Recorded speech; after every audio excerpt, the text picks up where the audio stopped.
Bonjour, moi je suis Anthony, je suis le réalisateur de Young Heart. C'est mon premier long-métrage que j'ai fait et maintenant nous sommes ici parce que le film va sortir au cinéma en France. Donc ça c'est très chouette.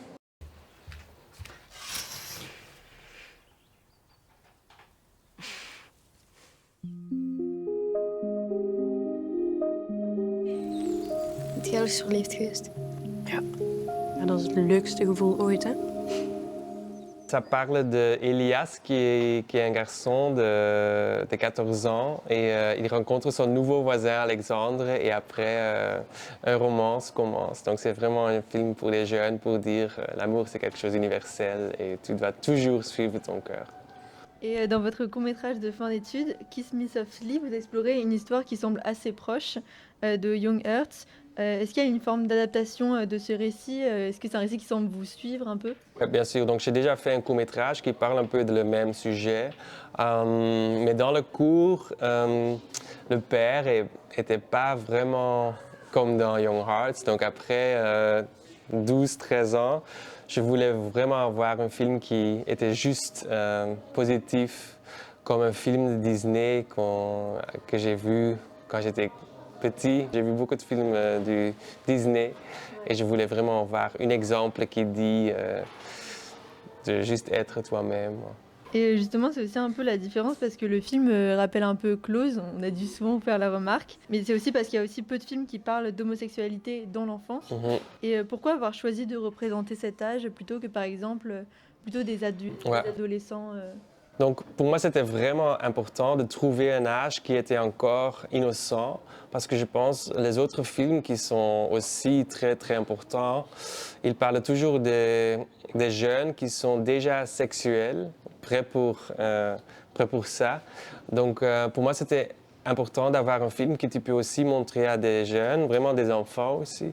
Et c'est pour ça qu'on a choisi de faire le film avec deux garçons qui étaient encore innocents parce que quand tu penses à les autres films qui sont importants, comme Call Me By Your Name, tous les films LGBTQ, ce ne sont pas des films que tu peux montrer à un enfant parce qu'il y a beaucoup de scènes, ou peut-être juste une scène que tu ne peux pas montrer à un enfant. Donc je voulais vraiment voir juste un film qui était pour toutes les générations.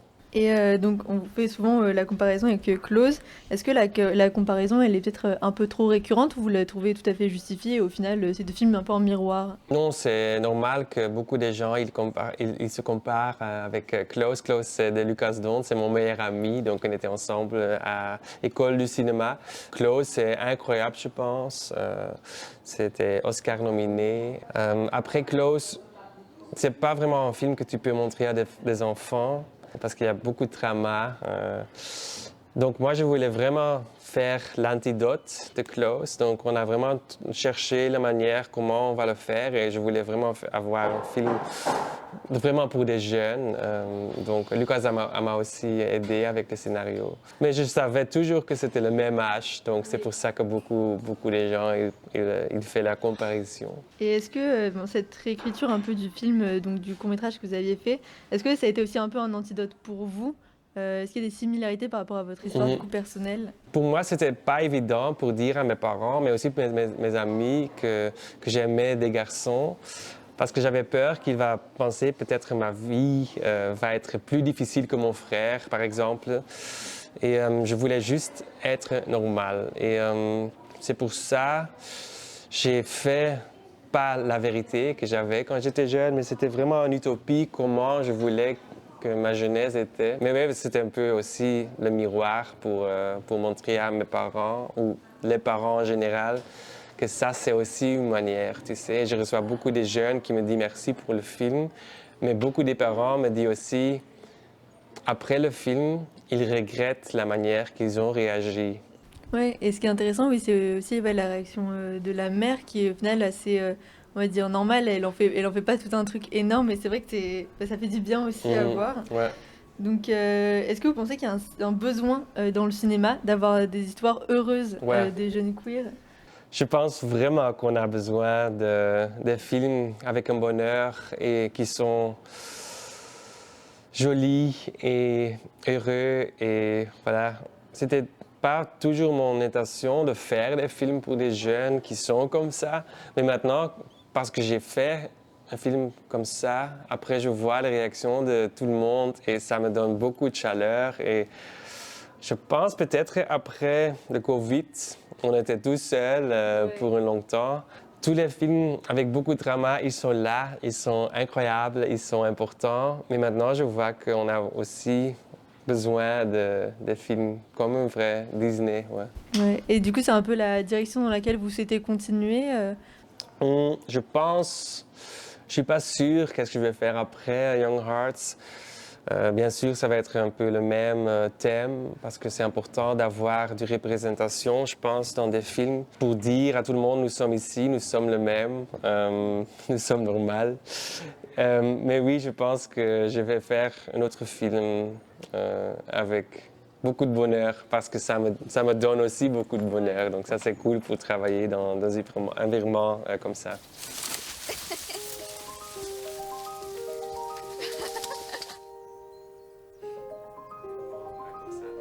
Et j'ai lu que pour trouver les acteurs d'Elias et Alexander, ça a été un processus assez long. Est-ce que c'est parce que vous aviez une vision très précise des personnages ou c'était plus dû au rôle qui était assez difficile? On avait besoin de trouver des jeunes qui sont prêts aussi pour faire beaucoup des émotions et tout ça. Et on ne voulait pas que les garçons ils nous disent s'ils aiment des garçons ou des filles. Ça, c'était pas important pour nous. C'était important pour nous pour leur dire est-ce que tu es prêt pour être un visage d'un sujet comme ça, ou être le visage. Et ils m'ont dit oui, bien sûr, votre histoire est très importante pour notre génération, donc sans hésiter, c'est vraiment quelque chose qu'on veut. Et on a vu beaucoup de garçons parce qu'on avait vraiment besoin d'une innocence et on a trouvé ça avec Marie-Louise Lou qui joue incroyable. Et j'ai travaillé avec beaucoup de comédiens, mais j'ai jamais vu ça. Donc je suis très content et très fier aussi. Donc on avait toujours Oliver Roule, c'est un de mes meilleurs amis qui est thérapeute et psychologue pour des enfants dans sa vie. Donc il était toujours là si les jeunes avaient des questions ou des remarques ou peut-être je sais pas, il était toujours là. Oliver, encore maintenant, il est là parce que c'est beaucoup. Quand tu as un film qui sort dans plus de 70 pays, tu reçois beaucoup de messages, beaucoup de lettres d'amour aussi. Donc oui, bien sûr, c'était toujours très safe. Le set, c'est aussi nécessaire et voilà. Et vous étiez plus un Elias ou un Alexander dans Moi, votre je jeunesse? suis vraiment Elias. C'est vraiment basé de moi-même. Aussi, les caractères de la famille sont vraiment basés de moi. De ma famille, mon père était chanteur, mon frère était 4 ans plus âgé, donc c'est tout aussi filmé dans ma rue, mon école. Donc, non. Alexandre, c'était toujours un rêve parce que j'étais seul dans mon village. C'est pour dire à tout le monde, si tu crois, if you believe, et si tu rêves, tu peux, you can fulfill all your dreams. Est-ce qu'il y a une scène qui a été, on va dire, plus difficile que les autres à tourner ou est-ce que vous avez un moment marquant dans le tournage? C'était pas facile pour moi pour faire toutes les scènes parce que c'était toujours un peu une thérapie. Mais une bonne thérapie, je pense. La scène peut-être dans la voiture, ça c'était très émouvant pour voir comment Elias Lou l'a fait. Parce qu'on n'a jamais fait de répétitions, on a juste tourné. Et dans le premier take, il a fait ça que tu peux aussi voir dans le film. Il a fait such a good performance. Donc ça, c'était pour moi très émotionnel pour le voir. Donc je pense que toutes les scènes avec les parents et tout ça, ils étaient très, très importants pour moi. Mais j'étais juste très heureux que c'était là. Et déjà faire ton premier long métrage, c'était toujours mon rêve. Donc non, j'étais chaque jour très stressé, mais aussi très content. Et c'était quoi le plus grand défi de passer un format court métrage à votre premier long métrage?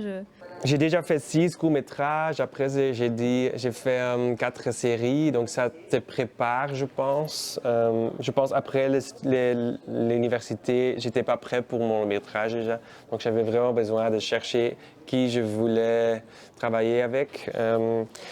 Je pense que chaque chose que j'ai fait a préparé pour ça. Donc, c'était toujours dans mon tête quel film je veux faire, mais maintenant j'étais prêt pour vraiment raconter l'histoire d'Elias, mais aussi mon histoire.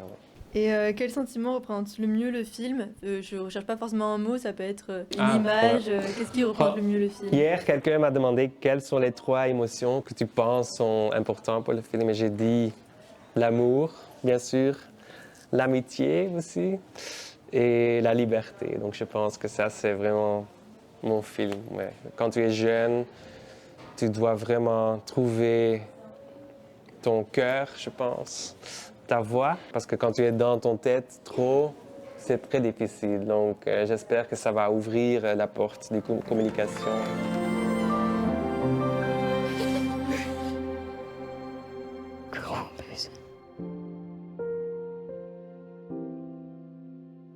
Bon, merci beaucoup Merci en à tout vous. cas. Merci. Bon, hâte que tout le monde voit le film et de voir aussi la suite. Parce que franchement, ça a été un plaisir à regarder. Merci. Donc voilà. Merci beaucoup. Merci à vous. Super.